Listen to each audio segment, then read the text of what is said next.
अगर आप इस चैनल पे नए हैं तो इसको सब्सक्राइब कर लीजिए और बेल आइकन को प्रेस कीजिए ताकि हमारी नई आने वाली तमाम वीडियोस की नोटिफिकेशन आपको मिलते रहें और आप हमसे कनेक्ट रहें। बिस्मिल्लाहिर्रहमानिर्रहीम। ख़ातिन हज़रात, मैं हूँ अख्तर अब्बास और आप सबको अस्सलाम वालेकुम। रमज़ान के रोज़े भी मुबारक, रमज़ान की तरावी भी मुबारक और ये नेकियां भी मुबारक। याद रखिएगा, जहाँ हमारे रब ने हमें ये नेकियों की और खैर की खुशबू अनायत की है, अता की है, उसका रास्ता दिखाया है, वहाँ साथ साथ शैतान और शैतान के चेले हमको तंग करते रहते हैं। ये तंगी रमज़ान में भी होती है, ये तंगी रमज़ान के बाद में भी होती है। और वो बच्चियाँ, ख़ास तौर पे जो बहुत पढ़ी लिखी डिसेंट खूबसूरत बच्चियाँ हैं जिन्हें ख़ुद को कैरी करना आता है, इनको उम्र भर यानी जो 22-24 साल इन्होंने अपने घर में ज़िंदगी गुजारी होती है, 99% वो बच्चियाँ हैं जो किसी के घर नहीं रही होती, ना उनके माँ बाप ने उनको अलाउ किया होता है और ना ख़ुद भी वो इस बात से अवॉइड करती हैं कि उन्होंने रात कहीं और स्पेंड की हो। इवन अब तो लोग रिश्तेदारों घर भी नहीं जाते रात स्पेंड करने के लिए।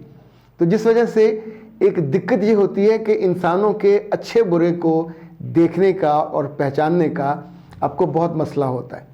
शादी के बाद 4 लोग ऐसे हैं कि जिनसे आपकी इज़्ज़त को और आपकी असमत को हमेशा ख़तरा रहता है। आपके मियाँ का बॉस, वो जिस उम्र का भी हो, यानी चूँकि वो मर्द है और वो अपनी पावर को जानता है, पर इस पावर के साथ साथ वो अपने जहन की जो गंदगी है वो उसकी आंखों में, ये स्कूल का प्रिंसिपल हो या एकेडमी का मालिक हो या किसी अदारे का, अगर बीवी उसके मातहत की खूबसूरत है और वो कर्टसी कॉल के तौर पे उसके घर लेके जाता है, तो हमेशा ये प्रॉब्लम होता है कि अपने मुलाजिम की गैर मौजूदगी में या उसके वो घर पहुंच जाएगा या किसी रोज़ मौका पाके उसी खातून से ये कहेगा कि तुम इससे, इसकी तरक्की का कोई इम्कान नहीं है और है भी माठा सा, और मेरे पास किस चीज़ की कमी है, अच्छा घर है, गाड़ी है, जॉब है, पूरा बिजनेस है, तुम्हें अलग घर लेके दूंगा, तुम्हें रानियों की तरह रखूंगा, इससे डिवोर्स लो और हम चुपके से बाद में शादी कर लेंगे और तुम्हें मैं ये सहूलतें दूंगा। ये ख़तरा उन तमाम लोगों के लिए है जो नादानी में या अपने बॉस को खुश करने के लिए अपनी बीवियों को उनके घर ले जाते हैं। और बीवियाँ भी ज़ाहिर है कटसी में बॉस, उन्हें पता होता कि मियाँ का बॉस है तो बहुत लजाजत से मिलती हैं। मत कीजिए, ये आपका घर, आपकी ज़िंदगी दोनों बर्बाद होती हैं। अच्छा, जिस चीज़ ने सोसाइटी पहले भुगत चुकी होती है और उन्होंने अक्लमंदी के साथ कुछ लेयर्स बनाई होती हैं, उनको इख्तियार करना चाहिए। आप दोस्तों में जाते हो, बॉस से मिलते हो, ज़रूर जाइए, पर अगर आपकी बीवी खुश शक्ल है, अगर आपकी बीवी खुश अदा है, आपकी बीवी हंसने मुस्कुराने वाली है, तो फिर आपकी अपनी ज़िंदगी को भी और बीवी की इस ताल्लुक़ को, दोनों को नुकसान पहुंचेगा। दूसरी एक बात और याद रखिए, ये तो फिर बॉस है, फिर गैर है, बदनिगाह है, बदनीयत है, पर उन बच्चियों को जो इन दिनों ब्याही जाती हैं, जो दूसरा बड़ा ख़तरा होता है अपने सगे देवर से। देवर ना सिर्फ इज़्ज़त पे बाकायदा हमला करने की कोशिश करते हैं, बल्कि बाज़ दफ़ा तो पूरी बेशर्मी के साथ भाभी से कहते हैं कि उससे फ़ारुक हो और मेरे साथ सेट हो जाओ या मेरे साथ शादी में आ जाओ। और अगर ऐसा होगा तो आप सोचें कितनी बर्बादी होगी। आप एक करैक्टरलेस औरत के तौर पे होंगी वहाँ, और उसका ख़ानदान ये करने देगा या नहीं देगा, तो क्या बाद में आपको वो इस इज़्ज़तदार रिश्ते से नीचे ला के रखेल के रिश्ते में रखेगा। और बाज़ दफ़ा बच्चियों को फिर रहना पड़ता है, ज़िंदगी भर ज़िल्लत सहनी पड़ती। तीसरा, जेठ, यानी जेठ भी उतना ही खौफनाक, ख़तरनाक और यूँ समझें रिस्की रिश्ता है कि आप सोचते हो बड़े भाई जैसा है, बाप जैसा है, नहीं है। वो बेसिकली मर्द है, आपका सगा नहीं है, आपके मियाँ का सगा है।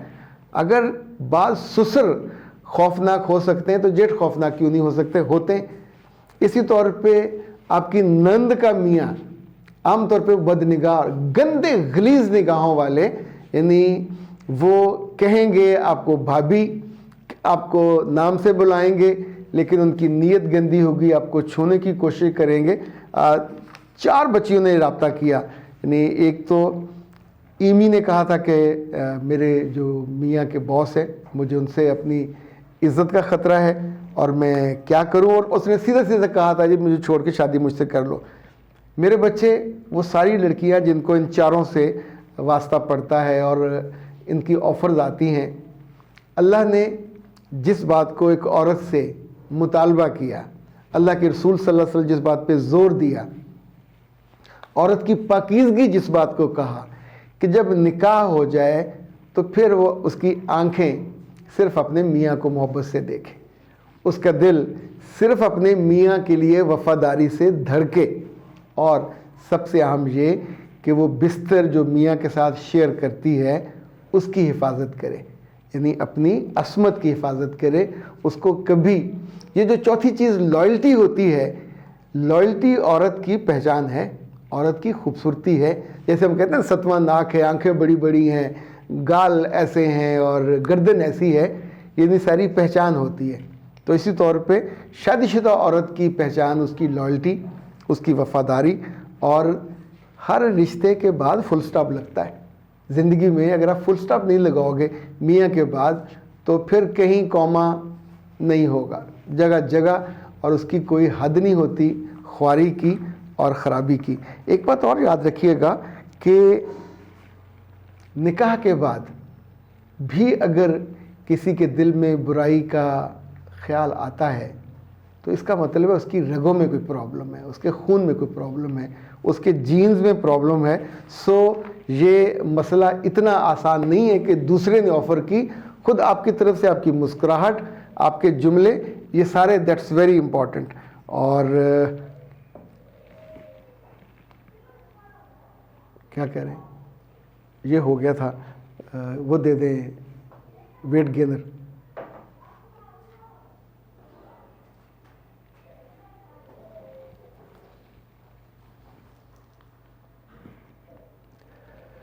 اور آخر میں ادریس صاحب, ان کی عمر ہے جی 32 سال. وہ کہتے ہیں کہ میں 32 سال کا ہوں, لگتا نہیں ہوں, سمارٹ ہوں, پر میرا جی چاہتا ہے کہ میں تھوڑا صحت مند لگوں, خوبصورت لگوں. وہ پنجابی میں کہتے ہیں میری یہاں ہڑباں نکلی ہیں. ہڑباں کا مطلب ہوتا ہے کہ یہاں سے منہ اندر گھسا ہوا ہے, تو ظاہر ہے چہرے پہ خوبصورتی نہیں ہوتی. تو بیٹا جی آپ فوری طور پہ پاکستان ہربل سے 0300 041 9942 پہ کال کیجئے اور ان سے ویٹ گینر منگوا لیجئے. اور ویٹ گینر کا ایک اصول ہوتا ہے, یہ آپ 3 ماہ کھائیں گے اور آپ کا قد اور آپ کا جو وزن ہے اس کا ایک تناسب ہوتا ہے, BMI کہتے ہیں. وہ مجھ سے پوچھ لیجئے, میں آپ کو بتا دوں گا کہ آپ کا جو قد کے لحاظ سے آپ کا کتنا وزن ہونا چاہیے تاکہ آپ اچھے گڈ لکنگ لگو. اور ابھی آپ نے لکھا نہیں آپ کی شادی شدہ ہیں یا کنوارے ہیں, چلیں دونوں صورتوں میں اچھا لگنا چاہیے. اختر عباس کو دیجیے اجازت. السلام علیکم.